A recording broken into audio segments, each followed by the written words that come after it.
إن الحمد لله نحمده ونستعينه ونستغفره ونعوذ بالله من شرور أنفسنا ومن سيئات أعمالنا من يهده الله فما مضل له ومن يضلل فلا هادي له ونشهد أن لا إله إلا الله وحده لا شريك له ونشهد أن محمدا عبده ورسوله.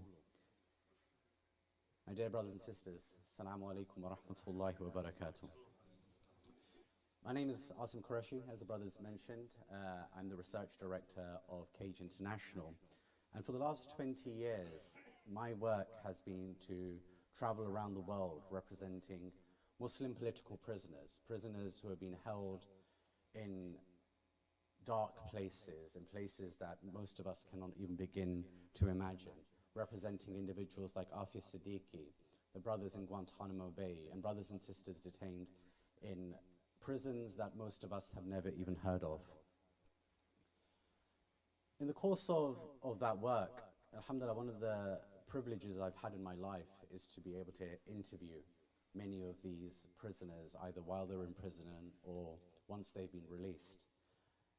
And what's really incredible about them is really the stories that they have to share, not just about their experiences and how they survived and how they overcame such difficult things, but more so than anything else, it's the relationship they have with Allah subhanahu wa ta'ala. There are very, very few people on this earth that you will meet that when you hear the extreme suffering that they've been through, that you are the one who walks away with your iman higher than it was before.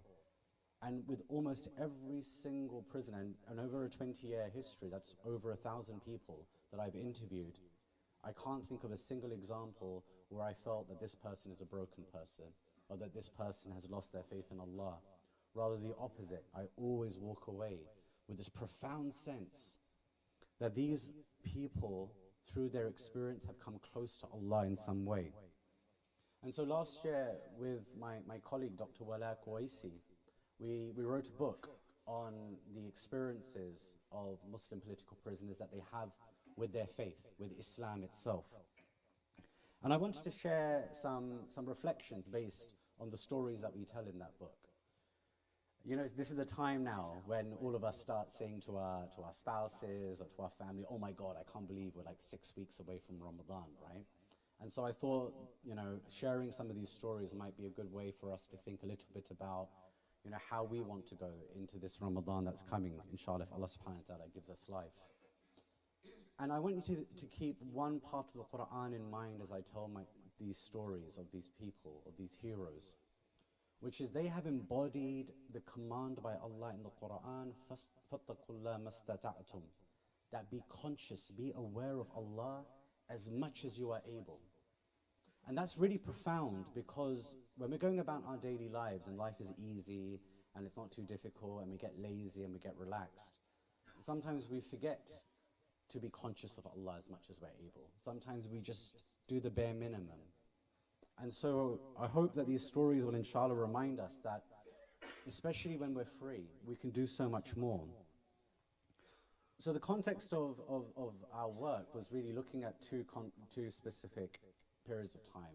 One was straight after the attacks of 9/11, when America went around the entire world, detaining thousands, tens of thousands, up to hundreds of thousands of Muslims around the world and taking them to secret prisons, 800 of whom ended up in Guantanamo Bay, Cuba.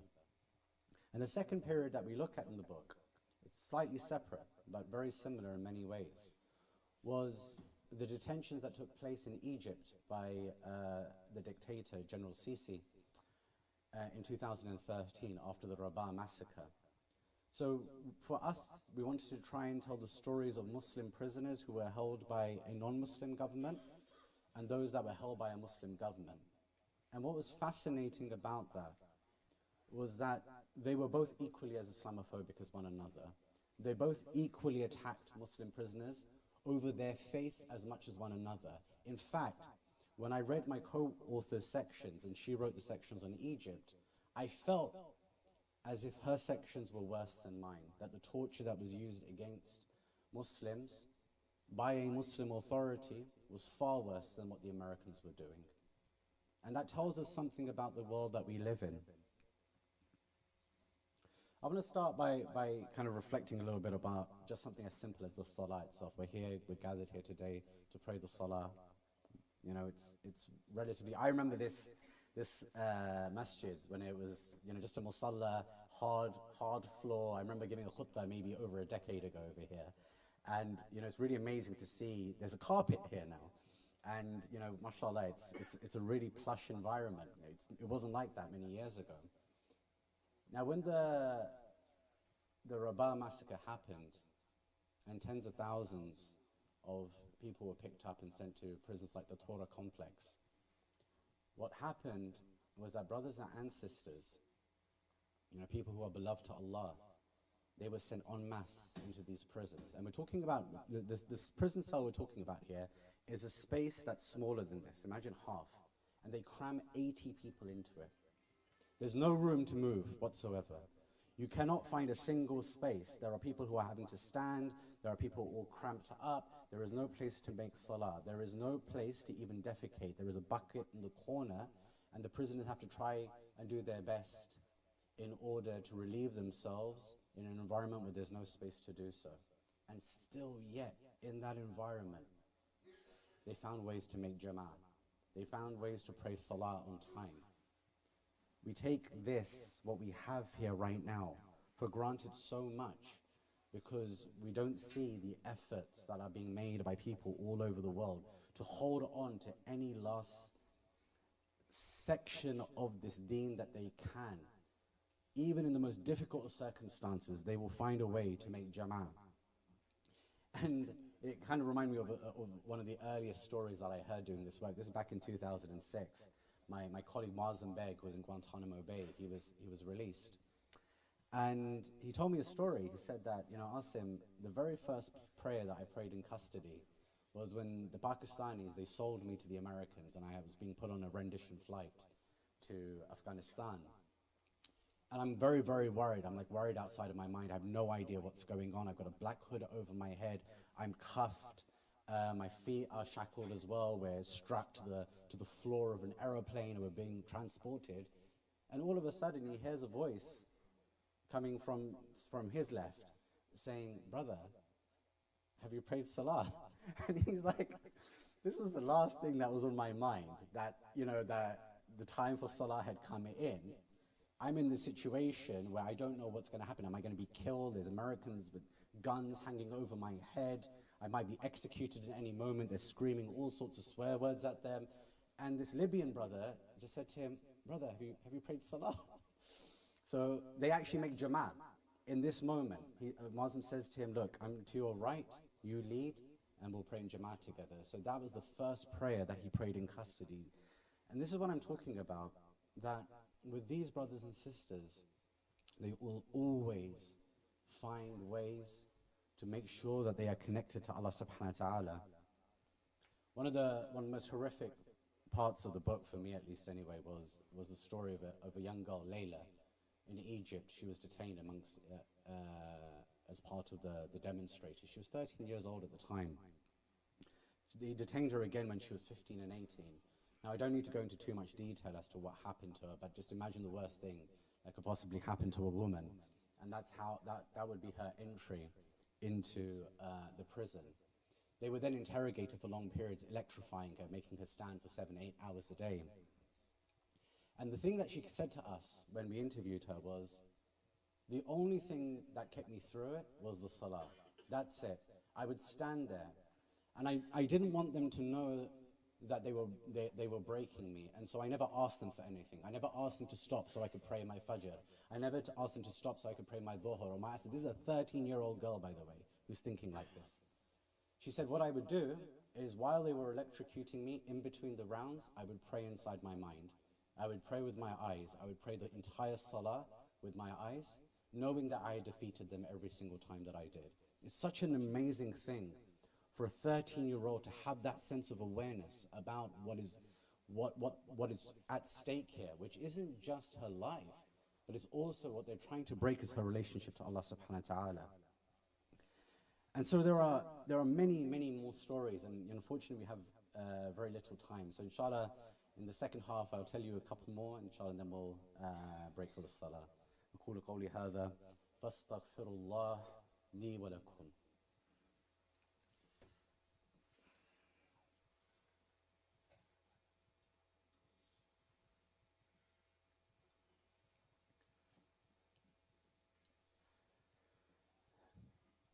You know, obviously all of us made ghusl and wudu today. It's part of the arkan of the salah, of any salah, that you should be in a state of wudu. But even something as small as water, you know, we really do take for granted too much. What do you do when part of your torture is being hung up inside a toilet? You're stripped naked. You have absolutely no access to anything whatsoever. These are the kind of situations that many prisoners currently around the entire world they face on a daily basis. And yet they find ways, they always find ways, because they understand centrally that Allah subhanahu wa ta'ala's mercy is greater than anything that they are experiencing.